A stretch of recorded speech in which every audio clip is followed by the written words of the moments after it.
आम्ही आलोय आता बंधाऱ्यावरती, मोठा डॅम बघू शकता तुम्ही. आलोय फिशिंगसाठी. बघू आता किती मासे भेटत आहेत आपल्याला. बघूया पुढच्या बॅचमध्ये. चला या. हाय गाईज, आलोय आपण बघू शकता मासे पकडण्यासाठी इकडे. आता किती मासे लागतात ते या व्हिडिओमध्ये बघण्यात येईल तुम्हाला. बघू पहिला मासा कोणता सुरुवात होतो. चला आता. थँक्यू.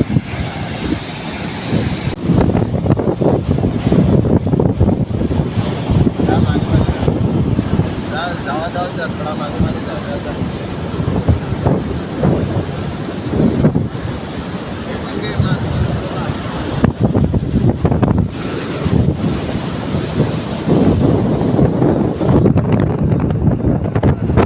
ये मछली बच्चों को जन्म देने वाली थी, इसलिए ये बंदा इसे बहुत ही आराम से उठाने लगा।